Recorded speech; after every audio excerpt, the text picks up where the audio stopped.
All right.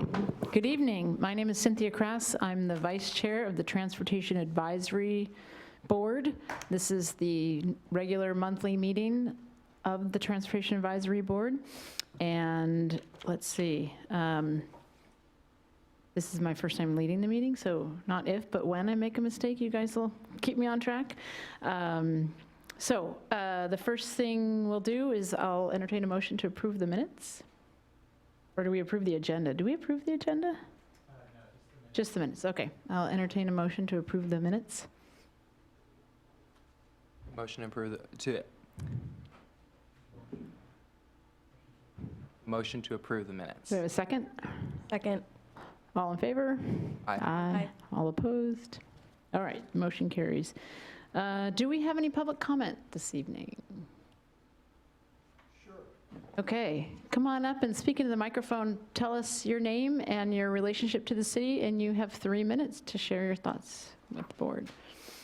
Thank you. My name is Joe Werner, and I'm a resident of Issaquah for 20 years out on Newport Way Northwest Corridor.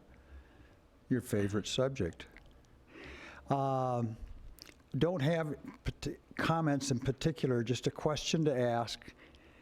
And whether I get an answer this evening or follow-up after the meeting is fine. And the question is, does your committee, advisory board, get involved in public transportation discussions? For instance, are there any discussions going on with King County Metro regarding resumption of traffic from 15 years ago? There used to be a bus route on Newport Way that came into Issaquah or went out of Issaquah. So, but there hasn't been for those dozen plus years. And nobody in the city seems to have an answer, period. So I'm not sure anybody's working on it. So maybe that's a task when you're talking about mobility and intermodal transportation. That's one question to ask, because sooner or later there should be King County Metro on Newport Way. Thank you. Thanks for coming, thanks. I was going to say, I think that's probably a great question for staff to follow up, so awesome, thanks. Okay, so now we're on to the first agenda item, rolling right along, the Mobility Master Plan update. Stephen?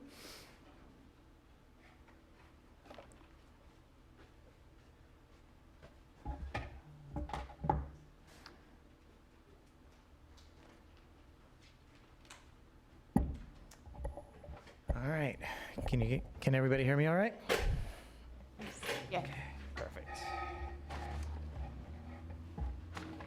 So, tonight for our update, the chairs asked that we give a little more detailed information because we haven't really talked about our process in a while and how the topics that kind of come to the board, which I'll answer your question about a little more, but I'll talk to you after the meeting in a little more detail.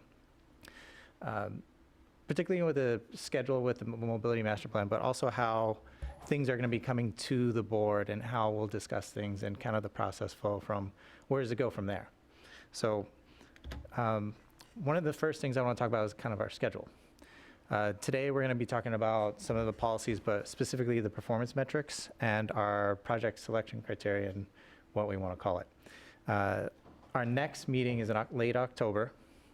We'll review the performance metrics kind of from the revisions or suggested revisions coming from this meeting and the project selection criteria, but also talk about complete streets. And then our next meeting potentially is November 25th and December 23rd after that. November 25th and December 23rd are listed as optional items due to the holidays. So that's something that we'll want to discuss as a board on whether or not we want to have those meetings, or if you want to continue on and keep discussing a lot of the items that we have, not just with the Mobility Master Plan, but also the other policy updates that we're discussing with the complete streets, the traffic calming policy, and even with the crossing guideline policies as well. So that's not a question for tonight, but it's something to kind of think about as we kind of move forward into our schedule. We originally had a joint discussion with the council in October that was pushed out now to November 26th. Right now, we're trying to figure out whether or not that date is actually going to be suitable for the master plan schedule, but also for the TAB members, being that it's just a few days away from Thanksgiving that week. So one thing that we want to try to think about is for that discussion, the joint discussion with City Council, do we want the full TAB to be in attendance, or do we just want representatives to go and talk to the City Council? Something to think about, not something I'm asking for an answer right now. And then as we move into next year, we'll actually start thinking about drafting of the plan, but it'll start with engagement. We'll start talking with community members. This is all the work that we've been doing in 2019 in terms of developing the guiding principles, development of the policies, and what that means. And then having that discussion of, did we hear everybody correctly? Is there anything that we missed? And then we'll start moving into the draft planning phase of this whole project. And just as a reminder of what this all is, this is a master planning process. It's something that typically can take 2 to 3 years sometimes, but more usually 1 to 2 years. We started this year kind of looking at existing conditions. Soon that we'll have a report to you on what the evaluation of that is. We did the visioning process where we developed the guiding principles to see what exactly we want out of our transportation system. And then we're in that phase now where we're developing objectives and actions on how to achieve that vision, and then later moving into the drafting and plan adoption phase. So a little more on our current phase, we're actually doing 3 different things at the same time right now. We're developing performance metrics, we're developing the project selection criteria, and we're developing the policies. These 3 things kind of form that foundation for the plan of, 1, what's our vision, how do we achieve it, and how do we make sure that we're actually achieving that vision? There's a prioritization built into the project selection criteria. With the performance metrics, they're based on our guiding principles. There's a direct line from local mobility to how are we going to be prioritizing that as part of our project selection in the future. This requires regular review, and then there's also going to be, it's going to be guiding our efforts in the future. So it's not something that we'll be doing every month, but more every couple of years where we're looking at, okay, this is what we've done. How well have we been doing? How well are we doing on achieving our vision? And from that point, you'll be able to say, yeah, we're doing great, continue on, or we're saying we actually need to adjust what we're prioritizing or what we're investing in to meet those guiding principles. And the same goes for the project selection criteria. When we start using this and prioritizing our investments and staff time, are we actually achieving the guiding principles? And that's something that we'll be doing a little more regularly, because it'll be helping with the development of our CIP, the capital improvement program, and how we're investing city dollars in either big infrastructure or how we're investing in more local programs to support our vision. And the same goes for policies. A lot of this process is reviewing and evaluating existing policies that we have currently in our comprehensive plan, but also development of new policies. So the guiding principles outline 6 different principles that we want to achieve as an overall vision. Where are the gaps between our existing policies in the comprehensive plan, and what should be now put in this new plan to fill those gaps? Some of those gaps being coordination with more recent developed plans, more emphasis on safety improvement or as part of the prioritization in making sure safety is accounted for, and also looking at more mode-specific policies, making sure that you are having more of a multimodal system.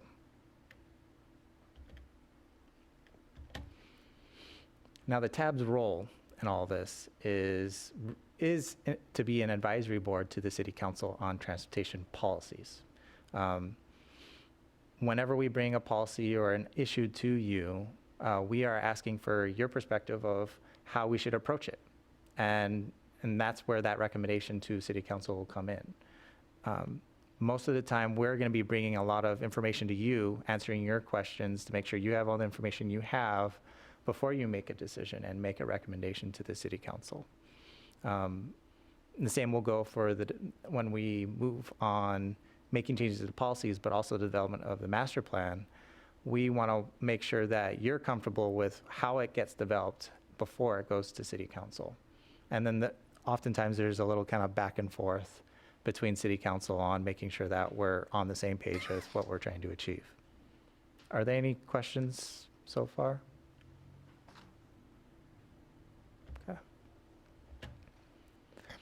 For this next phase, we're going to be doing two things. We're going to be start thinking about the draft plan, where we're starting to throw things together, but also looking at engagement with the community. Did we hear you correctly when we're talking about certain policies regarding safety or any of the guiding principles? And then we're also going to talk to the other boards and commissions again, so to make sure that there's coordination between this board and the other boards to make sure so that we're achieving all of our missions, the environmental goals, the human services goals, goals related to access to parks or the development of our economy in Issaquah. And then there will be one last review with the public before starting to actually do that draft plan and talking more with city council to the adoption phase.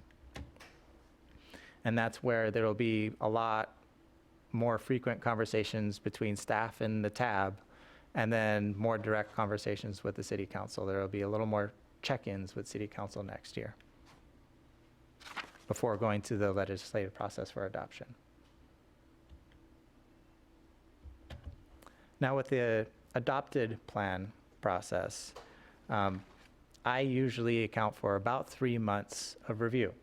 There's kind of the initial stage where there's more interaction between the public and the community, or the community, the tab, and staff, making sure that we're not missing anything based on previous conversations, and then going to a more formalized process with the council and moving to tab vote before going to council adoption. Any questions? That's it for my update. That's helpful, thanks. Yeah. Now for performance metrics, I asked that you go to the handout. I don't have a fancy presentation for this one. And then I'm just going to walk through each section. This is the first, well, it was on your agenda last month, but it was tabled because the previous conversation took a little longer, which is fine. We have time to kind of go over everything. For the performance metrics, this is what we'll use to gauge our progress over the years, to make sure that we are achieving those guiding principles and our vision through much of the objectives and actions that we'll be implementing. For this first, when you look at the table, you have on the left side the guiding principles and their descriptors. The middle column is the performance metrics that are defined in our strategic plan that was recently adopted a few months ago. And then to the right is what our consultant is recommending for additional performance metrics to make sure that we're really adding to the guiding principles.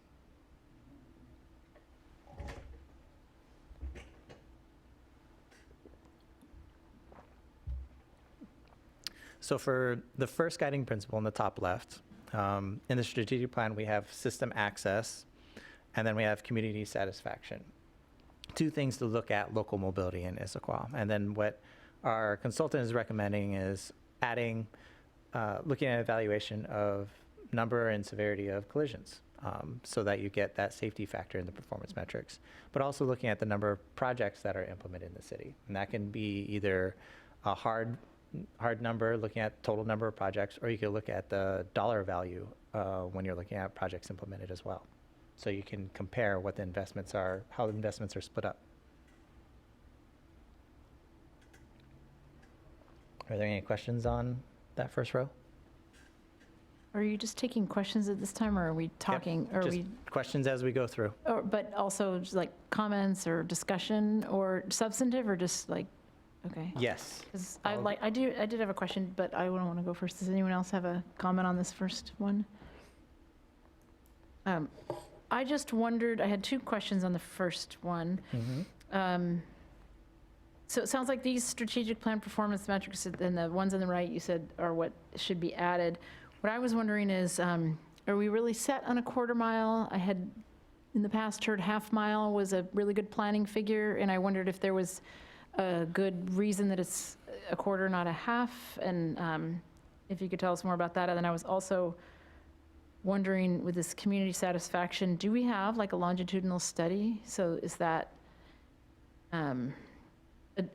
because the other thing about performance metrics, they obviously need to be, we need to know how we're going to measure them. Right. And so is there like an ongoing city longitudinal study on, that has the same questions and is done periodically? Yes. So the city does every 2 years actually have community satisfaction. We just went through one a few months ago, actually. And they're set up so that you can track the same thing over time? Yes. Good, okay. I wanted to clarify that, but yeah, can you speak to the quarter mile? Yeah, versus so half? the quarter mile, half mile is the federal recommendation for a walkable distance.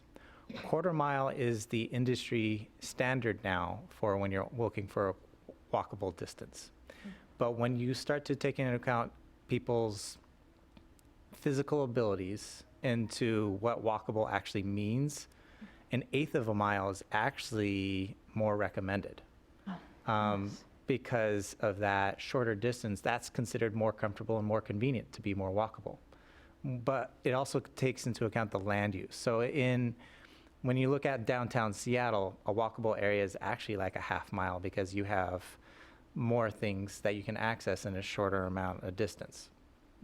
When you look at more suburban cities, a quarter mile is actually more walkable because things are a little more spread out. When you look at more rural towns, that eighth of a mile is a little more convenient and more comfortable in terms of like walkable distance. You're like walking across empty parking lots. Yeah. So I just wondered if that couldn't be, it seems like it should be context sensitive, just because it just seems like a really high standard, and it could lead us to overinvest, where I could envision some places where half mile might, especially given the topography of downtown. So, yeah, that just seems like a really high metric, a quarter mile. So I get Okay. the logic of what you just described, and that's helpful, but I don't know, what do you guys think?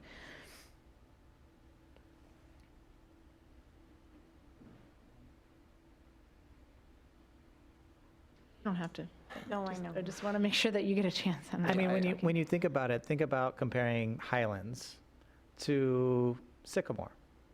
Or when you look at what central Issaquah looks like now to what we plan for it to look like in the future, compare those two. What seems like a walkable distance to you? And also when you think about walkable, I mean, going downhill is one thing, but Mhm. going up is another, so, Right. yeah. Well, we just flag it and move on. Yeah. You don't have to decide anything No, that's now. fine. Yeah. We can take a look at it, see if we can add kind of the more context-sensitive evaluation to it. I have another question too. I understand for potential how collisions could be under improved mobility, but why would number of projects be under improved mobility? When we're looking at the total benefits to the local population, that's where you start to see a little more investments compared to kind of regional investments. That's where that ties in. Okay. It could go either way, where that goes to the regional or just citywide, but that's where it made the most sense. Any other questions before moving on? Okay. For the second row, prepare for growth, the strategic plan, and when we're going through this, you're going to see a lot of overlap. So you'll see mode split or community satisfaction multiple times in each row. It's not to say we want to do it that many times. It's just to say it fits within each of these different guiding principles as well. So the strategic plan listed infrastructure investment, shared split, system connectivity, and community satisfaction in terms of looking at how you're evaluating the preparation for growth. And then our consultant suggested we added vehicle miles traveled, ADT, which is the average daily traveled on neighborhood streets, and then the miles of new bike lanes, sidewalks, trails.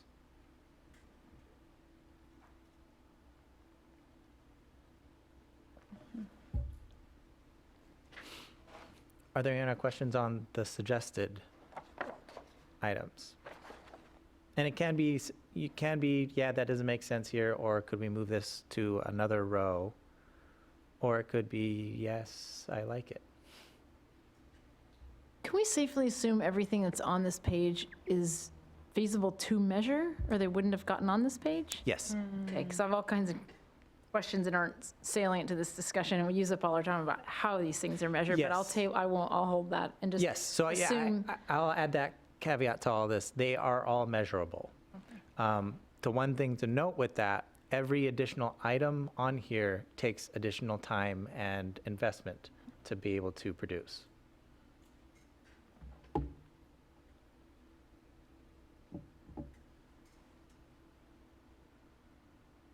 So then, are you saying if there's something on here we don't think is that useful, then we should maybe Yes. yanking it?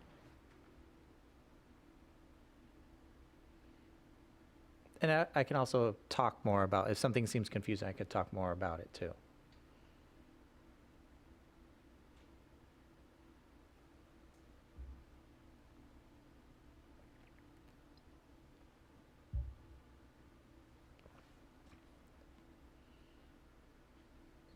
I have a question really quick. So, Yes. under prepare for growth, the definition, it says, coordinate transportation with land use for anticipated growth. How are we measuring the anticipated growth? Like, how are we measuring like what actually needs to be done? Because I didn't see that under the actual metrics itself. So in the strategic plan, there's other measurements looking at growth and looking at the land use side of things. It just wasn't in the transportation side of it. So there are other performance metrics the city is going to be looking at more specific to land use, economic development, nothing that's not specific to transportation.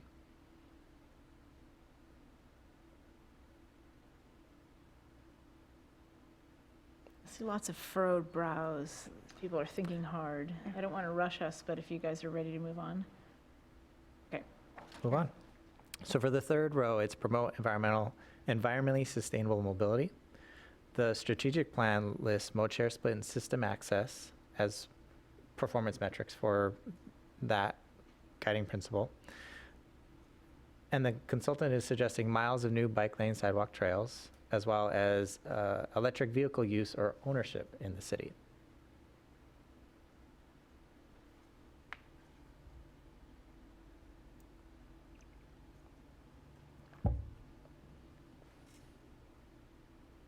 Yeah, I'm just gonna put it out there that I think both of the potential metrics should be the actual metric. I think that both electric vehicles are super important, and they're like going to be the future of how most cities handle the environmental problems of traffic. And then the miles of new bike lanes, I feel like is obvious why that would be under metrics. Okay. I do have a question. Yes. How would we be promoting electrical vehicle usage? So would we just be putting up charging stations around the city, or is there like something Yeah, else that we would do? you would look well? at the level of investments, whether it's public or private, but you can set a requirement saying a new development has to have 10% electric vehicle stalls or something like that, and you can measure how many of those get actually done, and also the public side investment of how many of our public facilities have electric vehicle parking stalls in them. So you can kind of gauge it based on that.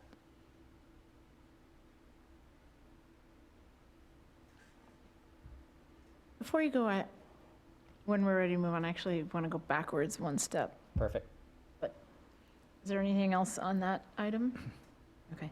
So I guess what I got a little hung up on vehicle miles traveled because I'm wondering about whether that's an index against, so they're going to go up if the population increases. So we could be doing better on mode share split, and vehicle miles traveled could still be going up, and it swings with the economy and other factors. So can it be effective vehicle miles traveled, like in some sort of control, that the metric is actually factors in the fact that there's just simply more people. So we don't want to get a number that looks like we've gone backwards on that if we, in fact, on a per capita basis are doing better. So does that, I just want to make sure that if we're going to measure that, sounds like we already measure that. I don't know how we measure it, but that we don't mistake natural economic and population expansion for somehow not delivering against that metric. Yes, it'll be measured against the population. That's how It's normalized based on other upward pressures. Yes. Okay. Yeah.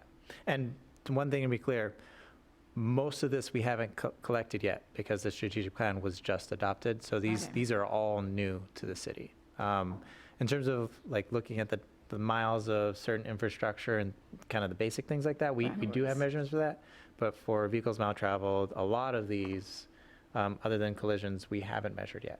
Okay, and then I guess the other implication is that if we can't, so this is what we'd like to measure, will there ever be a stage in the process where we say, due to budget or other kinds of constraints, we should prioritize? And today's not the day to do that, but No. we might have to do that in the future? Yes. Okay.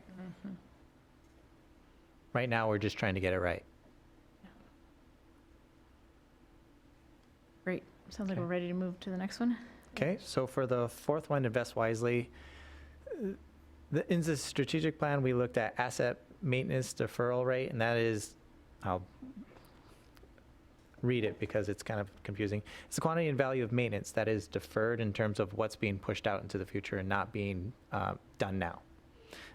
Then there's the satisfaction, quality of infrastructure through the polls, and then the level of investment into infrastructure by the city. And then what's suggested by our consultant is looking at the annual cost of system maintenance, looking at the backlog of maintenance, that being part of it being paving and pavement condition index, and then looking at the amount of grant funding acquired and used in our management of the infrastructure.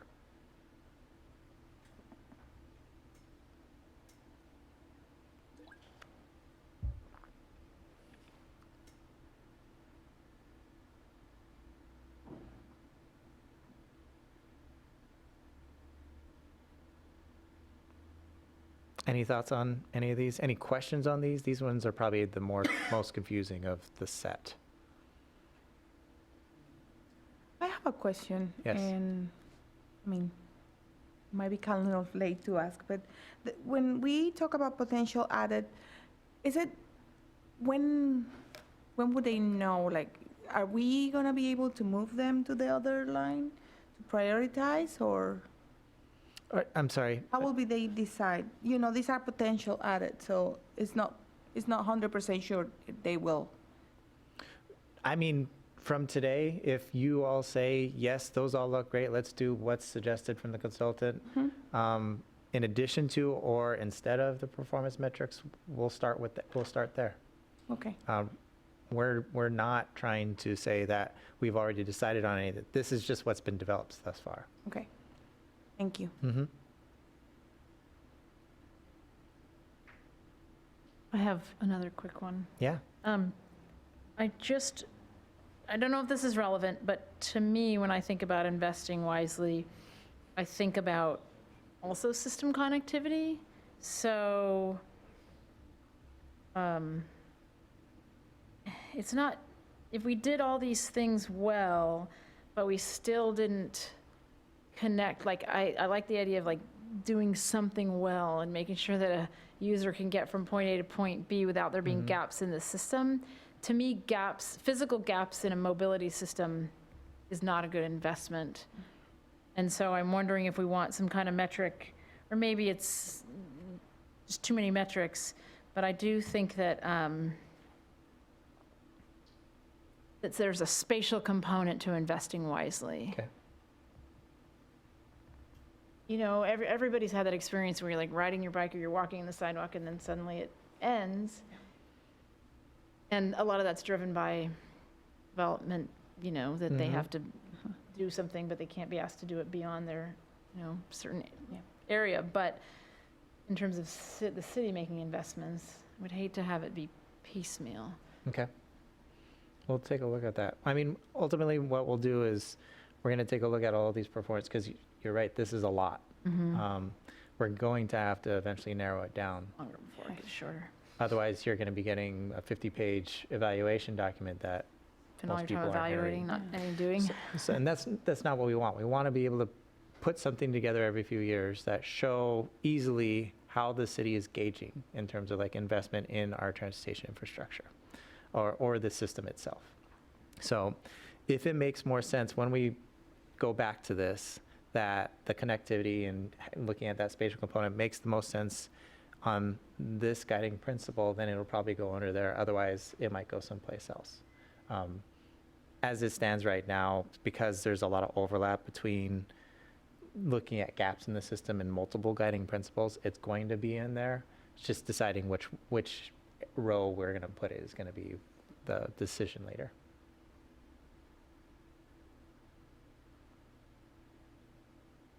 Okay. I have a quick question. Why is the pavement condition index under Invest Wisely? It's part of the decision-making process for transportation. Most cities have invested in its road infrastructure and building it out. Not very many of them have actually looked at the maintenance of it as part of the investment. And so that's part of why it's under Invest Wisely. We want to make sure if we're going to be building out more, that we can afford to actually maintain it, let alone can we even maintain the system we have now. And that'll play into kind of how we prioritize our maintenance later on too.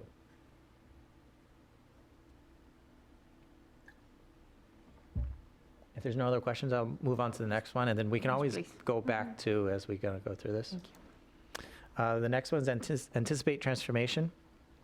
For the strategic plan, this one was primarily looking at the mode share split, and then the suggested performance metrics from their consultant came from new technology providers in Issaquah, ridership on new technology modes, and then number of new policies and pilots implemented.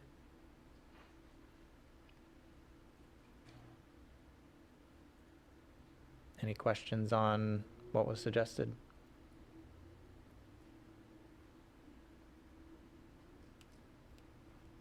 Would rideshare apps like Uber and Lyft, would that be considered under the second bullet point, ridership on new technology modes? Yes. Is an electric vehicle accounted the same or different in mode share split as a regular vehicle? Electric vehicle? So it depends. If it's privately owned, it wouldn't really count towards it. But if it's operated by a private company that's replacing trips or car ownership as part of the system, then it's accounted for as part of the system. So just me owning a private electrical vehicle that I've retired my gasoline powered and I've now running an electric is not counted in mode share split. No, we're looking at the encouragement of reducing the number of vehicle Sure, okay. trips. I just want to make sure, because it does, every time we look at this, you think of something different, but it Right. does sort of, when you think of new technologies, you think of Okay. electric, but we're talking about new transportation. Yeah. Yeah, I just have to keep reminding myself of that. Yeah, it gets really difficult because most people always, I mean, the most popular thing that you hear about in the media today is going to be electric vehicles. But that accounts for less than 10% of all the new technology on the transportation system. So there's a lot more out there to explore that could be more adaptable to this city. But we don't know until we try.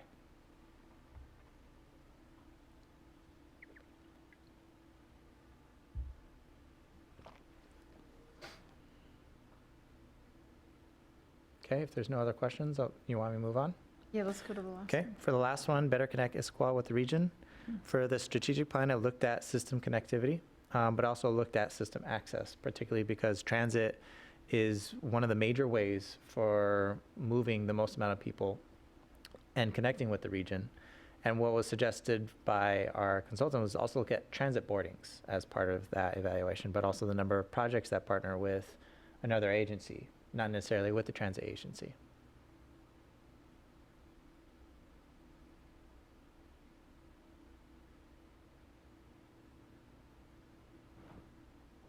I'm not quite sure where this would fit in either in this one or the first principle, but I remember last month we spent a while discussing level of service, and I was wondering if there was a place that we could build that in to have a more concrete measure of either improvement or maintaining a standard, getting around Issaquah. Yeah. Is there a certain way that you're wanting to look at the level of service? Not in particular. I remember last week we talked about, or not last week, last month, there was they agreed upon like a certain level of service, and I think that was D or higher as something that was feasible and also good for the community. Yeah. And so somehow measuring that here, that we're maintaining that or improving that. Okay, yeah.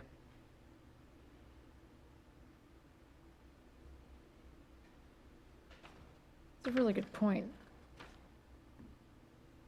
The level of service usually at the policy level, and then how much circling back to track it is there? So level of service is actually one of the biggest things we track now. Yeah, so it seems weird that I think that's a really good point. Like, it seems like an obvious one if just, We do it anyway, so it was just an oversight by us that it's not on this list, but we can easily add it on this list in terms of like, how are we going to be showing how are we showing our performance on implementing the master plan? it's almost like it should be under invest wisely, because we want to know if we're getting the level of service that we expected. It's not just pure, yeah. Mhm. Good, okay.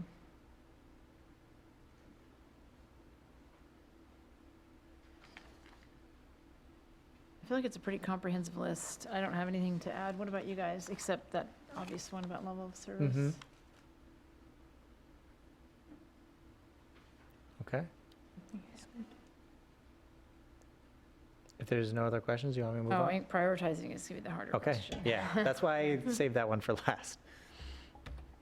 Okay. So for this one, I'm using the same presentation that I used before and the same examples, just so you have something to compare with.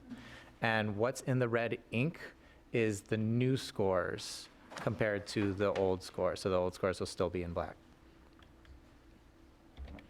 The overview, the project selection criteria is essentially what we'll be using for evaluating and prioritizing city investments and staff time. These were the biggest changes when you're looking at the points. So 78 points is the new total, 72 was the previous, and the two main sections that changed was improve mobility within Issaquah and then invest wisely. And then one of the biggest comments we received on this before was that we wanted to try to break up, like have more distributed points. So instead of 0 to 4, you were asking, could we do 0, 1, 2, 3, 4? We tried it out. The project team tried it out and tried to look at different ways to measure a lot of the project selection criteria and breaking it out. And we had a difficult time actually breaking it out because it became so detailed in terms of comparing, did something happen or not, or did you pick it, or even trying a new criteria. And in the end, when we tried it out, even for what we could do, it didn't change anything. And so our consultant actually suggested going with the changes that are here now and trying it as part of the master plan, because what they've experienced before in other jurisdictions is that when you start to break it out like that, the 0, 1, 2, 3, 4, you lose some of that value in terms of really trying to differentiate a lot of your projects. And very rarely will you actually get a huge chunk of projects that get the same score, because we have 6 different criteria we're using to compare a lot of our projects. None of them are going to be scoring the same way, because they either have different topography, different population, different prioritization area. Like, there's different things in different areas that there's not, very rarely are you going to find two projects that are going to be the same and scored exactly the same. So you'll kind of see that as we go through the 3 different projects. So like last time, the 3 projects I'll be comparing are currently listed in the city's list of projects. So you have, one of the attachments that you received were the descriptions we have for the projects. For Gilman Way and 3rd Avenue improvements, Newport Way improvements, and then Park Drive improvements. Not to say that these can't change or anything, but these are just really to look at the criteria, not so much the projects. So our first example is 3rd Avenue and Gilman Way bike facility. This was called out in our walk and roll plan, and this calls for, this calls for bike lanes along Gilman, and then a shared use path along 3rd Avenue to connect. Right now, Gilman ends and becomes a pedestrian bridge going across the 3rd Avenue, across this creek. And so there isn't there's just non-motorized access right now.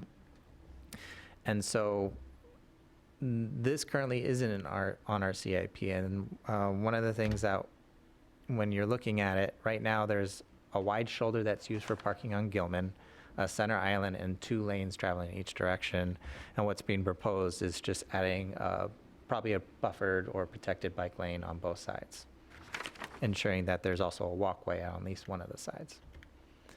And then for 3rd Avenue, this is what it looks like today, and this is what it potentially would look like with the project, is adding a sidewalk or some type of shared use path along one of the sides, continuous all the way down to Sunset. And this is how it fared. This was the only project that points actually decreased for one of the measurements. So for promote environmentally sustainable mobility, it's just how the points changed. It went down, I think, from 6 to 4, but it was because of that change that we had made that it decreased it. But it didn't really make a change in terms of its place between the 3 different projects. Otherwise, the other 2, improved mobility, it went up, and then same with invest wisely, it went up in points. Any questions before I move on to the second project? I'm sorry, I'm confused. Did you have something? Go ahead. Didn't we just say that 18 was the most on improved mobility within Issaquah? How do you get 22 points?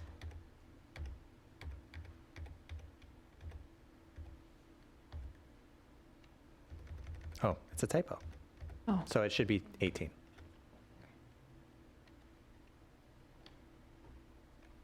So yeah, my points are off. This would just decrease by, the 52 would be 48. Okay. And then the placement would still be the same.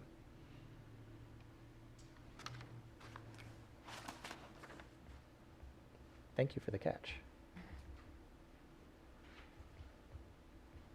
I just thought I didn't understand how Yeah. it worked. Yes. That you could get a different number than the maximum.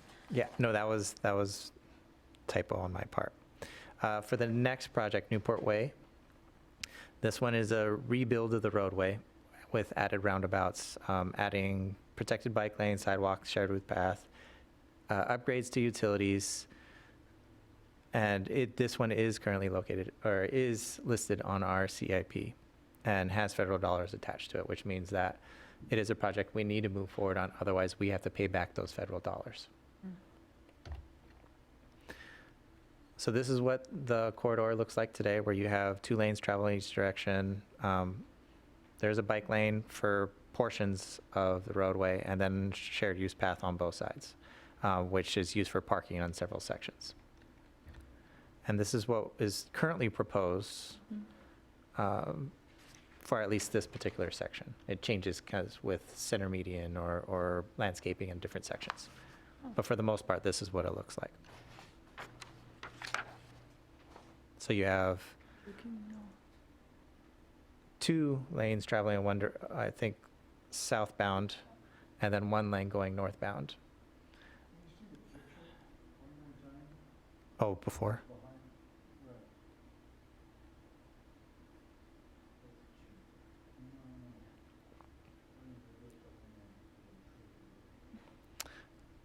Any questions on this?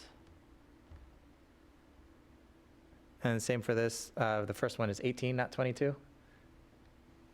Okay.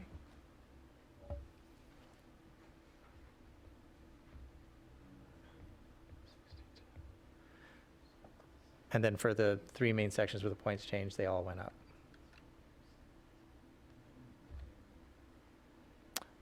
The third project is Park Drive up in Highlands. This one it's 2 different parts to this project. It's building it's not coming out very well. On Park Drive, it's proposing a 4-way intersection with lights at this location, and then also a traffic circle closer to the park, because of the increased access to the park, or the high amount of volume projected to use the park. These were the main 2 projects related to the development of this park. For this one, the points all went up. This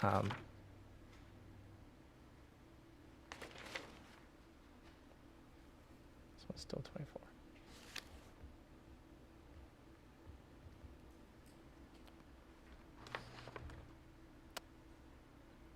And then for comparing these, it's 48 to 62 to 24.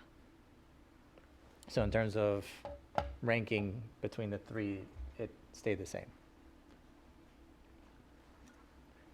And the spacing difference between them didn't change much either. Any questions on the scoring?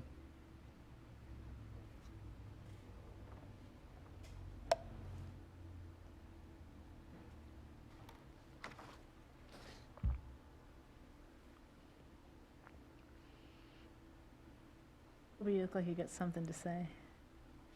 I'm just curious how they all managed to get the top score for Invest Wisely. Like that seems a little bit weird to me. Because we only had the 2 criteria listed for Invest Wisely, it was easy for them to actually make it to get the points. So in theory, if we put more projects on here, would like most projects end up getting that 8? Not necessarily. These ones are the ones that are in our CIP, and that's why they got the full points. If we were to compare this with a full list with projects that weren't in our CIP or in a planning document that wasn't adopted by City Council, then it wouldn't get those points. Okay. That was part of the criteria, is making sure that we're investing in the projects we're actually planning for.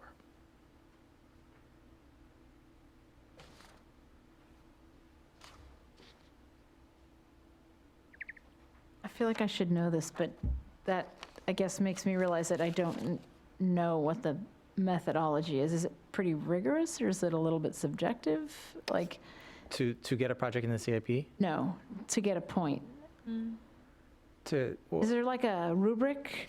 Like, what exactly so you said there were only 2 criteria, and they inform both for for Invest Wisely. I guess I feel like I should know, but I don't know the composition of these points. They're listed in the memo prior to the presentation in your packet, or after the presentation, one of the 2. I can't remember which came first.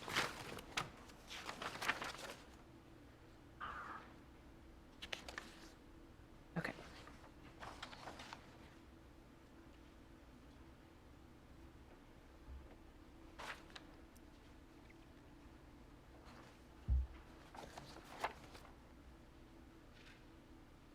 Sorry, when did we get this memo? Last week? Did you guys all get the memo? No. I think I'm still in I'm not remembering to get into the junk mail. Okay. Maybe that's it. Did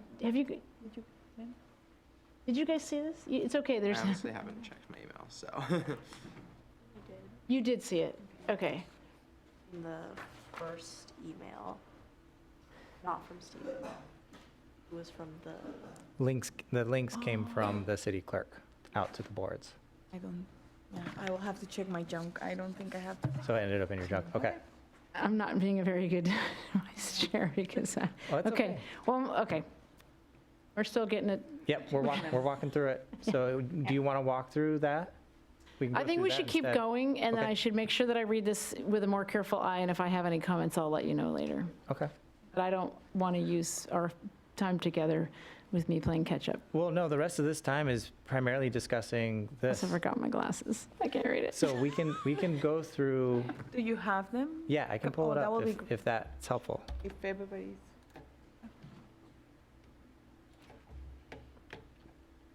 Thank you for asking. Oh, really dumb. No.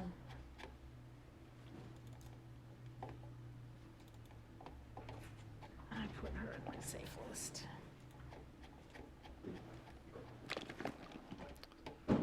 So we'll start with this. Okay. Can you see that? Okay. Me? Yeah. Okay. I am by one. Oh, it's this. Yeah. Okay.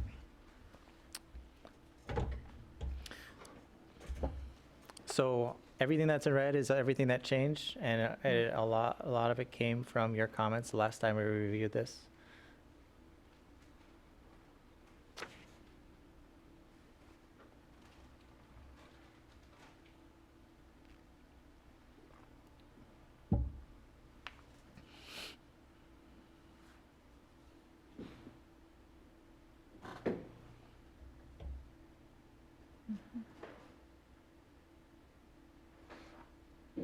Do you want me to walk through each one, or do you want to read through?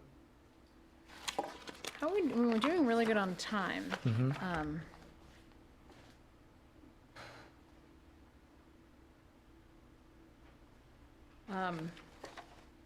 So I would say that, why don't we do that? Is that okay? Okay. Yes, please. Do you want me to walk, or do you want to go through it? I can just help answer questions. However you want to do it. I mean, how about if we do this? Why don't you just walk through each row Okay. and give us a couple of words that we're not going to just, don't read it to us because, but just a couple of some of the background or your summary, any comments you want to make about it, just to, Okay. maybe we'll do that. Okay. For the first one, 1.1, it is evaluation looking at collision history using federal countermeasure evaluation criteria. And that is actually a response to the ask for a Vision Zero policy in the cities. And that is looking at more proactively in terms of, does certain infrastructure or something on the roadway present a higher risk than something else? And that's primarily what those proactive measures look at. The second one, 1.2, is looking at non-drive alone options, looking at more of that multimodal lens of our system. For 1.3, it is looking at what is actually identified in our 6-year CIP, but also looking at to make sure that it can be identified as a pilot project, potentially. Because that was one thing that the tab was actually very favorable of, making sure that we can try new things when we last discussed this. Yeah, this is helpful, thank you. Okay. And then the points changed because we wanted to make sure that when we looked at the guiding principles, this is actually how the community and the tab wanted to prioritize each of the principles. And so more points were given to this higher priority.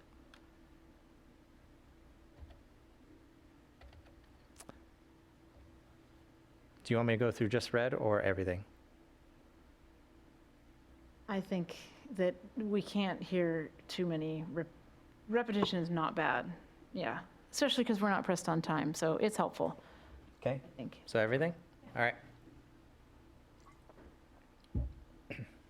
For 2.1, this one's going to be looking at this project increases capacity related to the multimodal system, particularly in central Issaquah, because that being our growth center for the region, we want to make sure that investments are prioritized for that area.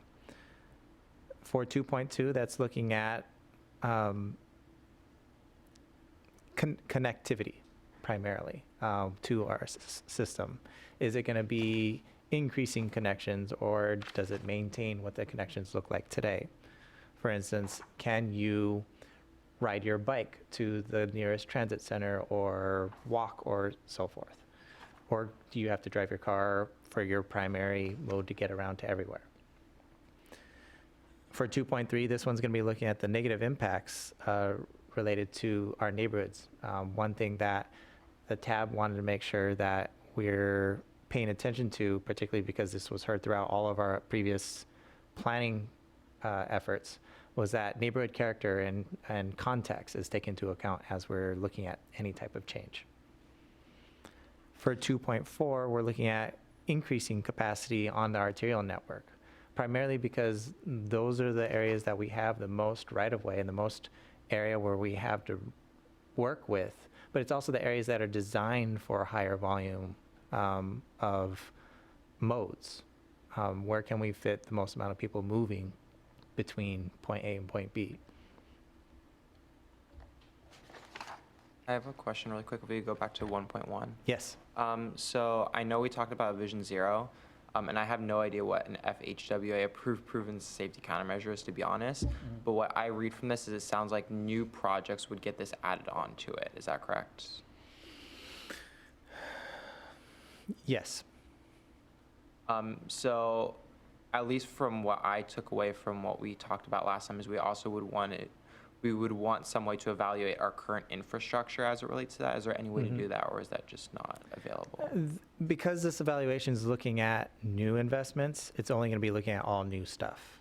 But when we look at old investments, that doesn't mean we won't identify an old project that was done 20 years ago and say, and flag that as saying we need to actually improve that, and then that would get added to that kind of that new list. And so then it'll go through this evaluation. Okay. So that's part of when we identified the policies and we're identifying gaps in our system. That's where we'll be pointing out certain areas of saying, hey, that's a bike lane instead of a protected bike lane. That's an improvement. Even though there's a bike lane there, it doesn't really fit the context of the land use that we're either that is there or we're planning to put there. So that's where that kind of the old fits in with the new. Okay. Okay.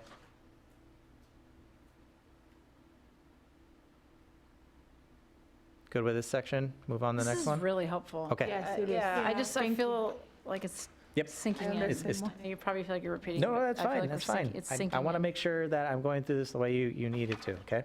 Thank you. So for the next section, 3.1, project improves access to transit. Because our access to the region is really around movement of transit, that is part of the major evaluation for this. And so we want to make sure that transit is being prioritized through whatever the investment is. The second one, 3.2, builds on investments funded by other entities, so that we're having coordination, direct coordination with either private or other agencies that have investments related to connection to or within Issaquah. And 3.3 is looking at new connections to the region, particularly with job centers, because that's part of a regional strategy. Some of what I don't, if you remember, I talked about the PSRC, the Puget Sound Regional Council, has this 2050 vision looking at connecting all of our major centers, and they prioritize those investments over others. And so we want to make sure that our priorities align with that. Any questions on this section before I move on? It didn't really change when we made changes, so it's the same. So for the next section, promote environmentally sustainable mobility. 4.1, the project encourages travel to be less impactful on the environment. This one really is looking at a lot of our greenhouse gases and looking at any type of runoff that goes into our streams. It's any environmental impact that has on our system, and make sure that's evaluated for and accounted for when we're looking at investments. 4.2 is looking at stormwater management and make sure landscaping is accounted for or at least considered as part of the project, because that's a big part of what Issaquah's really recognized for is having that close attachment and proximity to nature. And the other part is project is included in the park strategic plan. One of the things that the tab had asked staff to do in the language is make sure that we are prioritizing the green necklace, but also other major investment that park strategic plan is also calling for as well, and making sure that all of our neighborhoods have access to most of our parks. Can I ask a question about that? I don't know if, I mean, these are obviously still under discussion. Is it useful to think about adding one layer of complexity to 4.2 to prioritize areas where habitat is really important for recovery? I don't know how, I know in RIA 7 we spent a lot of time talking about salmon recovery. I know we have some critical areas down here. I mean, all environmental, all stormwater runoff is not created equal. All water bodies are not equal in terms of their priority. Do we, so for example, would we want to take more care when it has more influence? Obviously, you can't get your permits if they don't, meet a certain threshold, but in many cases, a project proponent would exceed a requirement or exceed a mitigation. If we're talking about environmentally responsible transportation, I just wonder about impacts to important aquatic habitat, and that not all being equal, and would something get higher points if it were somehow going to help something that really mattered? Or is that just like... We can take a look at it, county, but a lot of when we're looking at preservation or improvement of critical areas is already looked at through the permit system locally, but also through state permits as well. Right, but the state thresholds for no net loss might, I don't know, it seems like a lot, I deal with a lot of this in my day job, and it just seems like it's so, there's not a lot of opportunity to prioritize things that really matter for the resource. And maybe this just doesn't belong here, but I just think about, if we're talking about stormwater and vegetation, I care a lot more about it if it's going to influence some important resource. Okay. I don't know. We can take a look at that, unless you have something in particular that you want us to look at.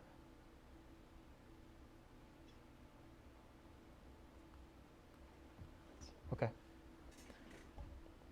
Any other thoughts on this section?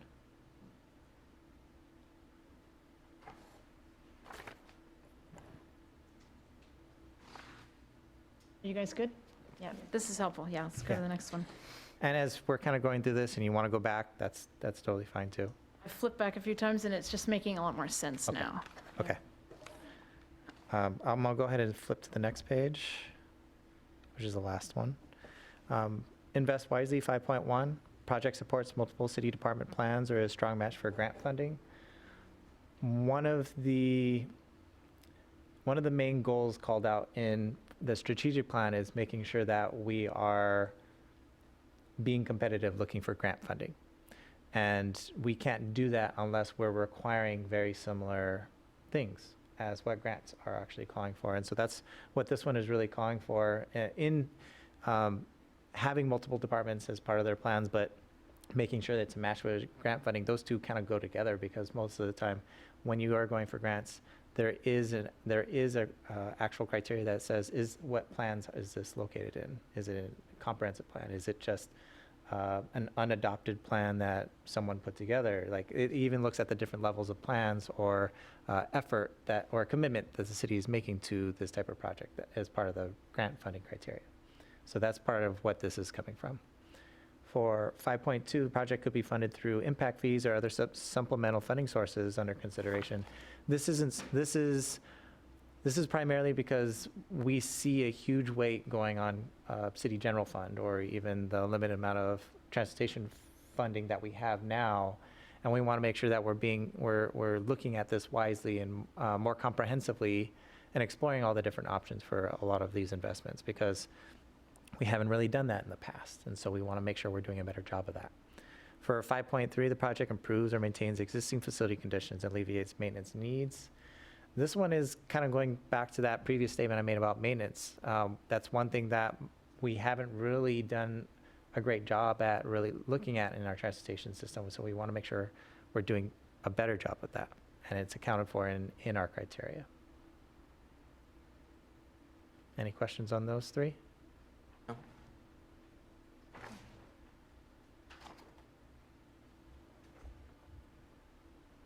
And Tom, because you weren't here when I said it earlier, all the areas in red are everything that was changed compared to how this was brought to the tab previously.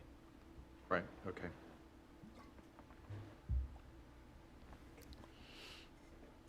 Oh, sorry for being late, still at work. Part of what we're doing now, are we adding or editing these anymore, or just adding comments to these as they are? Yes. Yeah. Yeah, so these are all the changes that were made compared to the last time this was brought to the tab. Just asking for anything, making sure we heard you correctly. The memo outlined a lot more of the reasons on why we made all these changes, which I don't think I have time to go over for today. So I'm just kind of walking through each of the sections right now. Yes, thanks. Okay. I can go to anticipate transformation if there's no questions. Okay. So for 6.1, project pilots the use and of or develops a policy to manage new technology. For 6.2, project builds infrastructure to support new travel modes. And a lot of this was to build more of prioritizing that flexibility of what do we want to invest in. A lot of the time, and at least previously for Issaquah and a lot of other cities, there wasn't really any criteria or prioritization of new technology. Yes, we wanted new technology, we never knew how to accommodate it. So this is kind of building it into our prioritization, saying, yes, we actually want to, and here it is in our criteria saying, yes, we're actually going to prioritize these type of investments when looking at new modes.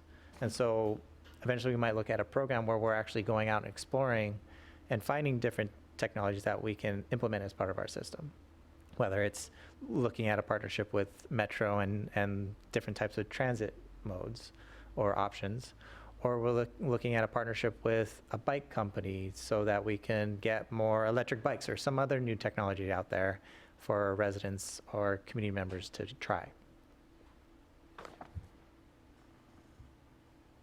I have a question on that one. I think it stems from the question, develop transportation system that enables new technologies, emergent transportation options, and economic trends. The technology and transportation options are kind of a little different than the economic trends, but they have, in 6.1, pilot projects use and develops transportation to manage transportation technology. And the other one is travel modes, as opposed to builds projects and infrastructure to support technology in the future. And if a third one would be supporting different travel modes. This one seems to be a pilot project that you're doing now. The other one would be plan for the future. Does it help plan for the future? And the other one is addressing the different modes. So how would you?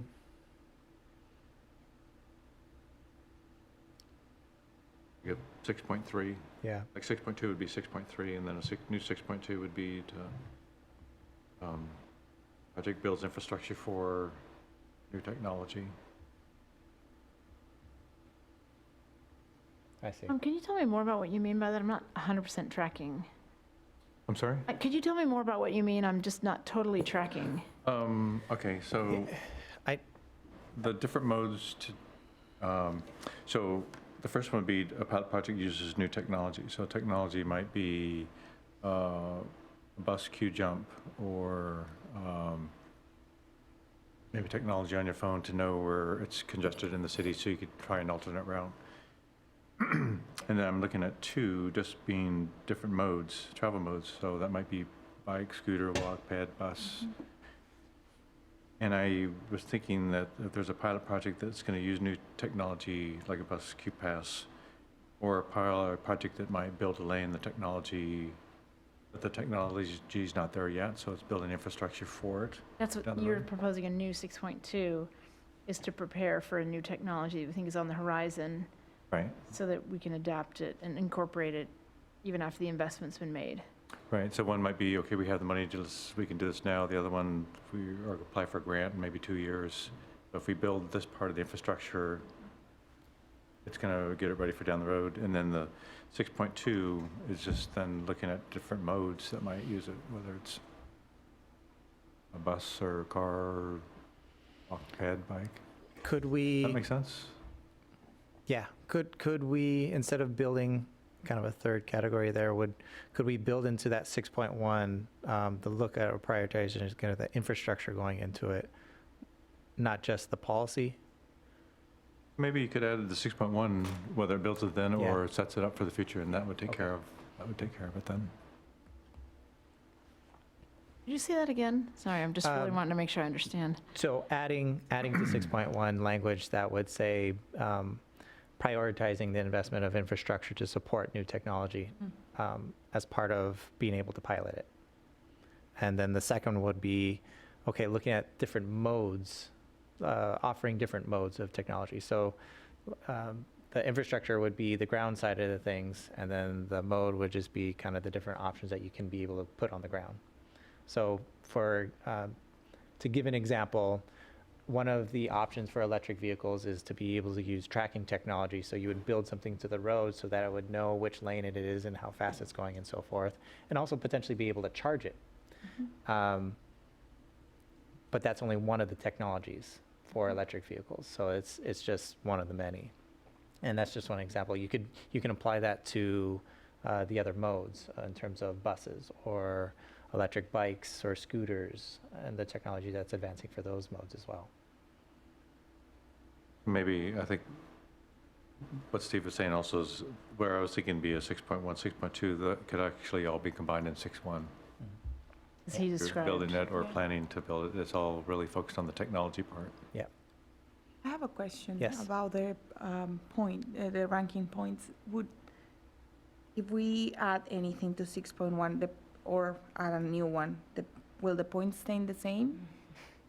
If we add like a 6.2, we would need, that was kind of why I was proposing adding it to 6.1, so we didn't have to add a third category and change the point system at Port. That's a reason, I mean, Yeah, but if, there's a reasoning behind not oh, adding trying to it? combine it into one? Yeah. Yes, yeah. If we were to build a 6.3, then we'd have to change up the point systems, and that might impact how the points change on the other ones as well. Thank you. Couldn't you just redistribute the same number of points, but then you're in fractional points, I Yeah, guess? then you Yeah. make it a little complicated. But theoretically. Yes. Because these are weighted, the total possible is a certain level because that reflects our priority. Yes. I mean, I don't know much about technology development and everything, but I feel like my assumption is that we don't have enough points for this category, where I feel that we should be putting a little bit more. More points going into this Or category? maximum possible. Yes. Oh, I see. That's a direct, walk us back to where we didn't make this up. This came directly from the surveys. Yeah, And yeah. what everyone said was important, both the Yes. community and the advisory board. Yes.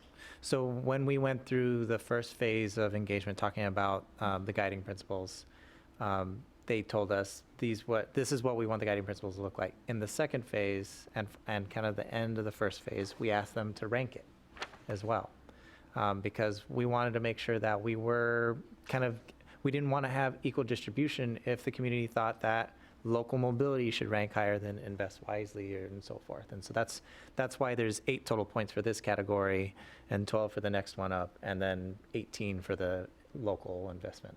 And they being the respondents to the survey. Yes, respondents to the survey, the advisory board, the Tri-State Advisory Board, and what we heard from council. Again, I just feel like there is not enough knowledge out there about this. Mhm. Anyways, I mean, in a way, it's a good point. I mean, I was looking at an ad in the new iPhone 20, whatever the new one is coming out. It's like $1,000. But there's going to be so much information and technology in that phone that, 5 years from now, technology is going to be a lot more than what we're giving credit for it now. And that may be, I think, what you're Yeah. thinking is that yeah. I feel like right now we don't have enough information as out there, so people don't know, and especially generational, differences. And I'm pretty sure they know much more than oh, they know, we do.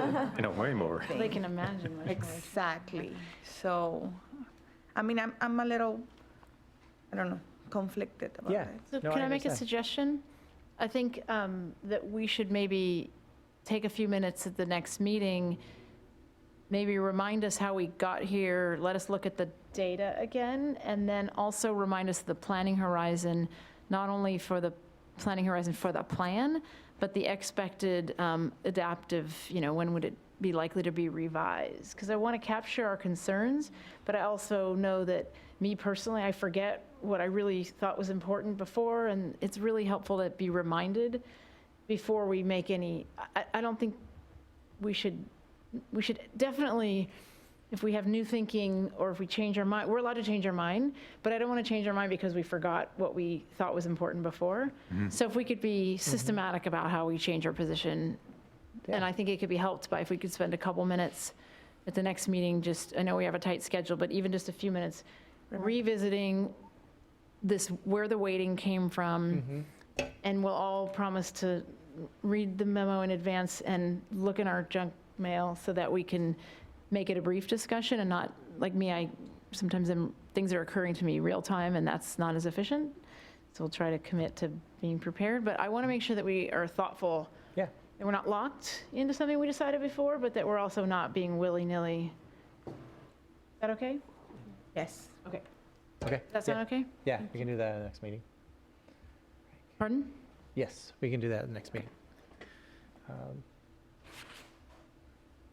One thing that I'll say, and I'll probably say at the next meeting too, even if we decide to go forward with this and we get part of the plan, this plan will get updated again a few years down the line. And so if a lot of these priorities change, they likely will, once the community sees this and has a flavor to how this works and how it'll be implemented, we'll get a lot more feedback on, okay, that's not actually what I meant, even though I agreed with you.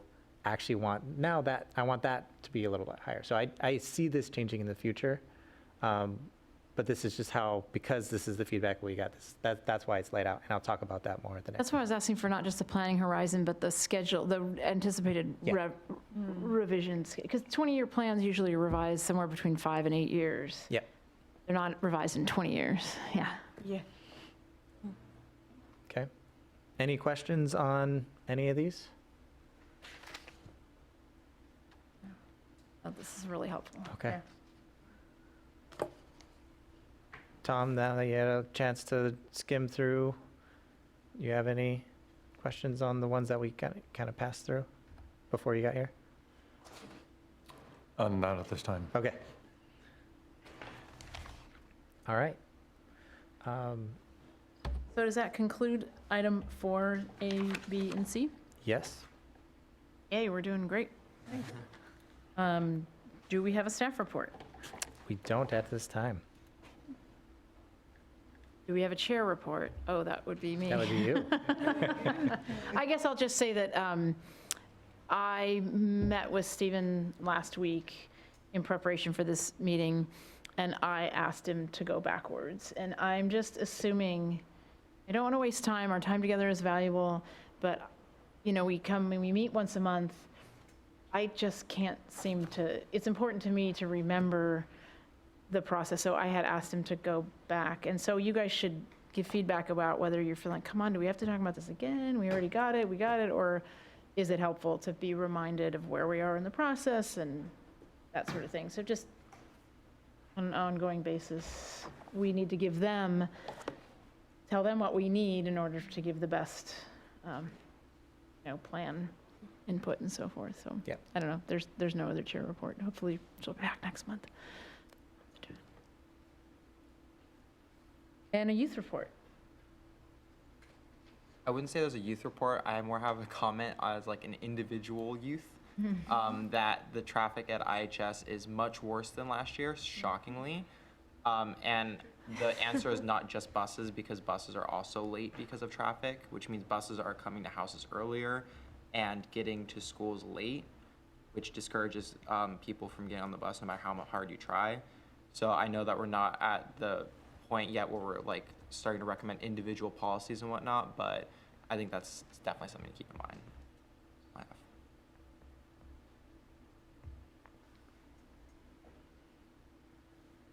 Do you have any idea why? I mean, IHS is already over capacity. Every year we're getting more and more people. I think this year we're already at 2,600 people with Around trans. 26. So it's the increase in student population? Yeah. That's for, yeah. Yeah, I Um, think the school was built for 1,800 and we're pushing 2,006 this year. 1,600? Yeah. Wow. It's a significant overage. Wow. One other thing I think it's also into this is the people who are supposed to walk to school and they don't, and they are drop off, and this increase of, drivers around. So since we're early, maybe you could take 2 minutes and tell us like this, how do the schools, do they have their own transportation plans? Do they have to get permits for activities done in the city where the city demands that they have good transportation plans? I mean, is there any transportation planning at the school district? Yes and no. Just like any big employer, they have to provide some type of transportation management plan to show That's just how. for the employees, right? Yes, but the same would go for the school district or for the individual schools for their schools. And so they have to show how students and the teachers and staff are gonna access each of their individual schools. I know because the Issaquah School District goes beyond Issaquah's boundaries, they have to comply with different rules in the different jurisdictions. So not all the schools do that, but within Issaquah, they do have to abide by the city's requirements for the management plan. That is something that also staff is also taking a look at this year. So that, looking at the type of requirements that we have for those management plans, but also how we enforce them, is something that we're also looking at how to revamp right now. I mean, it really impacts, it's not like the school's located, somewhere on the outskirts. It's right in downtown, so we Right. all benefit from fixing that problem. I don't know, I find that anytime I'm trying to advance an objective, the more I can tie it to some other objective that's already adopted by somebody that has some power to do something about it, the more it can get lifted, so I'm sure you've already thought of that, but that's really interesting. Thanks for updating us. Okay, any other business or announcements? Just tying into that, as far as the school district and having a plan with traffic and seasonal traffic, is it worth taking into account where the existing and where proposed high schools, elementary schools and stuff are going to be, and how that would affect the, because there was, for example, I think a middle school is going to be in Taos, but I don't know if they're going to be able to build it there because of all the other building constraints. And if we're going to be looking out 20 years or with 5 years, but kind of looking out in the future, do we as the Transportation Advisory Committee need to take into account where the high schools are going to be and how this can affect traffic in those local areas?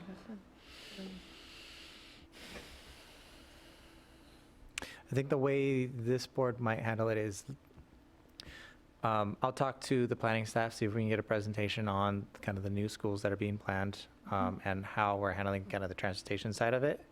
And we can discuss the city's policies around that.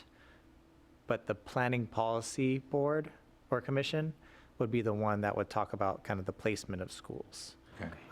So that's the differentiating line between us and that committee. But we can take, I'll talk to the planning staff to see if we can get a presentation on that so we can get a little more information too. I'm thinking if there's a new high school and students would go to the new high school, that would alleviate probably Issaquah High School and wherever there might be, if it's in between two different high schools, it's going to take students draw from that catchment area. Mhm. And then that would change the whole traffic pattern at those schools, Yes, at least the morning and afternoon peak flows. yeah, okay. So yeah, I'll talk to planning staff, see if we can get a presentation on that. Thank you. I mean, I would think it could, just thinking of ways to incorporate it into, not make it its own thing, but I mean, it's preparing for growth and, improve mobility within Issaquah for all major sources of traffic. This present school and future school should be captured in all that. Mhm. Okay. Yep, I can do that. Any other questions, thoughts?